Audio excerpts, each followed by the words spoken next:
Perfect competition, इसको हिंदी में हम लोग कहते हैं पूर्ण प्रतियोगिता। Like any other market structure, perfect competition is defined on the basis of its features. अब देखिए, बाजार की किसी दूसरी संरचना के ही तरह पूर्ण प्रतियोगिता परफेक्ट कंपटीशन को इसकी विशेषताओं के आधार पर परिभाषित किया जाता है। Perfect competition is a market structure in which there is a large number of buyers and sellers who transact homogeneous or similar goods at a price fixed by the market or industry.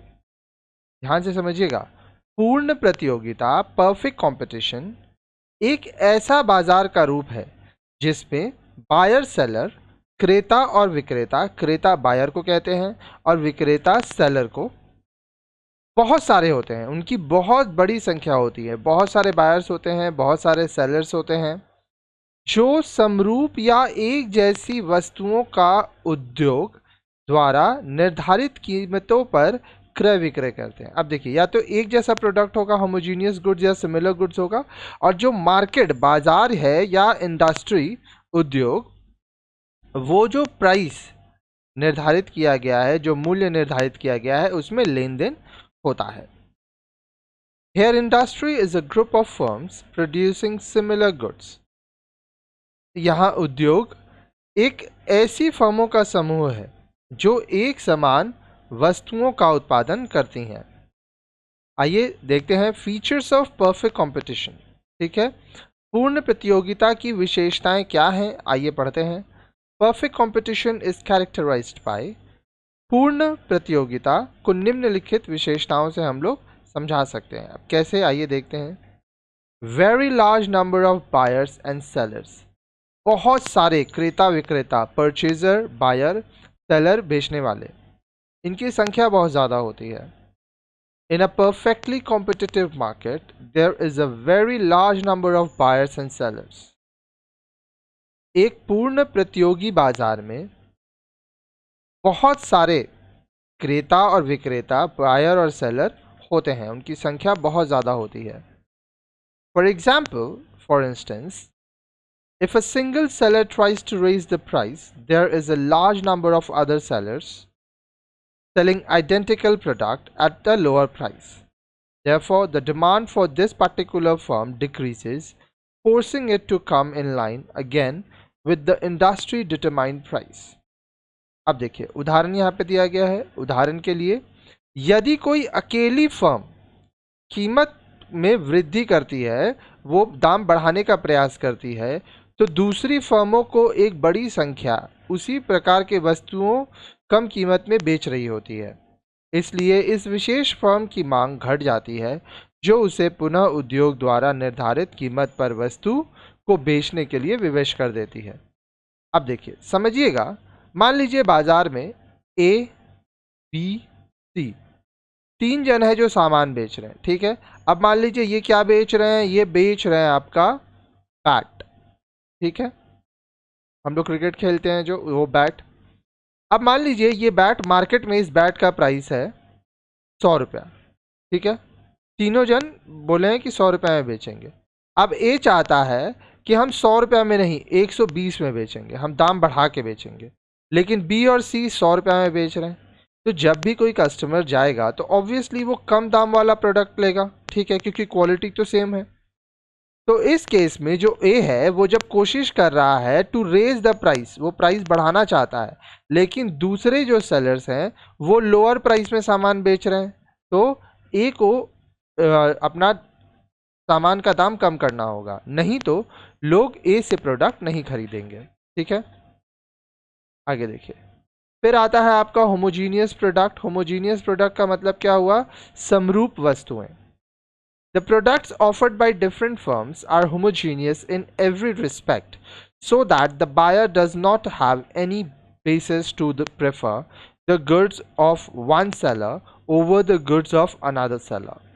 The goods are identical in terms of quality, size, packing, and other terms of deal, etc. This feature ensures the uniformity of the price throughout the market. अब देखिए, विभिन्न फर्मों, अलग अलग जो firm हैं, उनके द्वारा प्रस्तुत उत्पाद हर प्रकार से समरूप होते हैं, जिससे कि जो परचेजर है, जो बायर है, क्रेता के पास एक विक्रेता की वस्तु को दूसरे विक्रेता की वस्तु पर वरीयता देने का कोई आधार ना हो। वस्तुएं गुणवत्ता, मात्रा, पैकिंग और व्यवहार की शर्तें आदि एक जैसी होती हैं। यह विशेषता संपूर्ण बाजार में कीमत की समानता को सुनिश्चित करता है। मतलब प्रोडक्ट आप किसी से भी लेंगे, क्वालिटी एक जैसा होगा, साइज एक जैसा होगा, पैकिंग एक जैसा है, और जो बेचने का टर्म्स एंड कंडीशन है वो एक जैसा होगा। फिर आता है firm is a price taker. Firm कीमत स्वीकारक है। इसका मतलब क्या हुआ? The firm has to sell the goods at a price determined by the industry, as the firm has no control over the price. फर्मों को उद्योग द्वारा निर्धारित कीमत पर वस्तुओं को बेचना पड़ता है, क्योंकि फर्म का कीमत पर कोई नियंत्रण नहीं होता। The market or industry determines this price on the basis of market demand and market supply, as shown in the figure. So industry is the price maker and firm is the price taker. अब देखिए, perfect competition में जो भी firm है वो खुद से तो प्राइस रख नहीं पा रहा है, तो उसके पास प्राइस के ऊपर कोई कंट्रोल नहीं है। फर्म को उद्योग द्वारा निर्धारित कीमत पर वस्तुओं को बेचना पड़ता है, क्योंकि फर्म का कीमत पर कोई नियंत्रण नहीं होता। जैसा कि आगे हम लोग एक फिगर देखेंगे, रेखा चित्र में दिखाया गया है। बाजार या उद्योग बाजार मांग तथा बाजार पूर्ति के आधार पर कीमत निर्धारित करता है। इसलिए उद्योग कीमत निर्धारक तथा फर्म कीमत स्वीकारक होता है। फिर है फ्री एंट्री एंड एग्जिट। प्रवेश और बहिर्गमन, मतलब बहुत आसान होता है। आप आराम से मार्केट में आके काम कर सकते हैं, आप जब चाहे मार्केट छोड़ के जा सकते हैं। Under perfect competition, firms are free to enter into the market or exit from the market at any point of time. अब देखिए, पूर्ण प्रतियोगी जो फर्म होते हैं, परफेक्ट कंपटीशन के अंदर जो फर्म काम करते हैं, किसी भी समय बाजार में प्रवेश करने अथवा बाजार को छोड़कर जाने के लिए स्वतंत्र होते हैं। This means that there is no obstruction from anywhere or for a new firm to produce the same product produced by the existing firms in the market. Similarly, if a firm wishes to exit, then it is free to do so.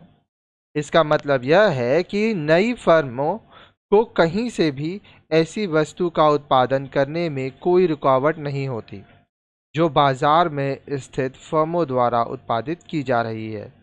इसी प्रकार यदि कोई firm बाहर जाना चाहती है तो वह ऐसा करने के लिए स्वतंत्र होती है। नेक्स्ट, परफेक्ट नॉलेज, पूर्ण ज्ञान। This feature implies that both seller and buyers have perfect knowledge about the goods and their prices, so that it is not possible for a firm to charge a different price. It also ensures uniform price for the buyer and uniform cost function for the producer. अब देखिए, पूर्ण ज्ञान, यह विशेषता यह संकेत करती है कि दोनों विक्रेताओं तथा क्रेताओं को वस्तुओं तथा उनकी कीमतों का पूर्ण ज्ञान होता है। इस कारण किसी भी फर्म के लिए भिन्न कीमत लेने संभव नहीं होता। इससे क्रेताओं के लिए एक समान कीमत तथा उत्पादकों के लिए एक लागत भी सुनिश्चित हो जाता है, क्योंकि अब बाजार में सेलर को पता है कि सब किस दाम पे बेच रहे हैं, बायर को पता है कि किस दाम में मिल रहा है। तो यहाँ पे जो बायर है वो एक ही प्राइस है जिसमें सब बेच रहे हैं, तो उसको प्रॉब्लम नहीं होगा। और जो सेलर है, ठीक है, जो प्रोड्यूसर है, वो अपना कॉस्ट को मेंटेन कर पाएंगे। ठीक है। नेक्स्ट है परफेक्ट मोबिलिटी, पूर्ण गतिशीलता। The goods as well as the factors of production are perfectly mobile, so that there is no restriction, legal or monetary, involving expenditure in movement of goods. This feature ensures that the price throughout the market tends to be uniform. वस्तुएं तथा उत्पादन के साधन पूर्ण रूप से गतिशील होते हैं, इसलिए कोई प्रतिबंध कानूनी तथा मौद्रिक वस्तुओं के आवागमन पर व्यय से संबंधित नहीं होता। यह सुनिश्चित करता है, यह विशेषता सुनिश्चित करती है कि पूरे बाजार में कीमत को एक समान होने की प्रवृत्ति होती है। फिर है नो सेलिंग कॉस्ट, विक्रय लागतों का अभाव। Selling cost are the cost aimed at promotion of sales of product of a firm. Example, expenditure on advertisement of a product. विक्रय लागत वे लागतें होती हैं जिनका उद्देश्य फर्म के उत्पाद की बिक्री को बढ़ाना होता है। अब जैसे हम लोग कभी कोई प्रोडक्ट बनाते हैं तो एडवर्टीजमेंट करते हैं, ठीक है, तो उससे क्या होता है, सेल्स प्रमोशन होता है, लोगों तक जानकारी पहुंचता है और हमारा सेल बढ़ता है। जैसे कि किसी उत्पादन के लिए विज्ञान पर किया गया खर्च।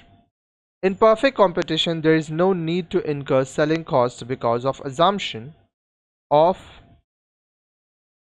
perfect knowledge and homogeneous goods. अब देखिए,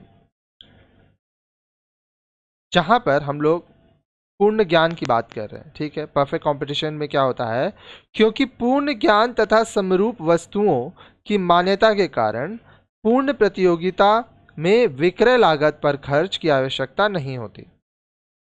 This implies that if people have complete knowledge about the product, the seller does not find it necessary to educate consumers through advertisements.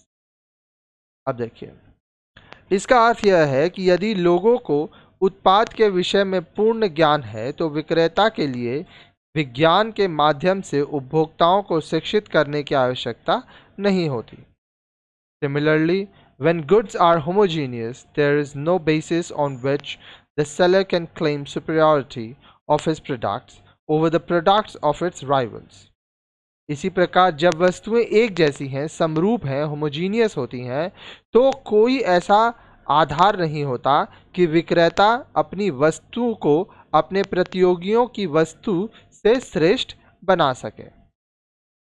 आगे देखिए, फिर आता है आपका शेप ऑफ डिमांड कर्व, मांग वक्र का आकार। Under perfect competition the demand curve of the firm is horizontal and perfectly elastic. पूर्ण प्रतियोगिता में फर्म की मांग वक्र क्षैतिजकार तथा पूर्णतः लोचदार होता है।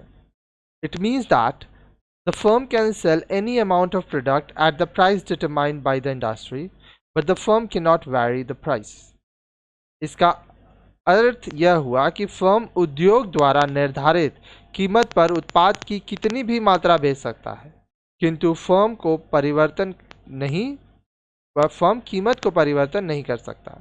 इंडस्ट्री जो दाम बोल दिया है उसी में जितना माल बेचना है बेचो, कोई रोक नहीं है, लेकिन आप जो माल है, जो प्रोडक्ट है, उसका दाम ना बढ़ा सकते हैं ना कम कर सकते हैं, ठीक है। आगे देखिए, यहाँ पे आप क्या देख रहे हैं, डिमांड एंड सप्लाई, इंडस्ट्री और मार्केट, आउटपुट फर्म। अब देखिए, यहाँ पे ये आपका ये प्राइस है, ये नीचे डिमांड का है। एक पर्टिकुलर प्राइस हर समय फिक्स रहेगा, ठीक है, ये हमेशा याद रखिएगा। यहाँ पे रेवेन्यू है, आउटपुट है।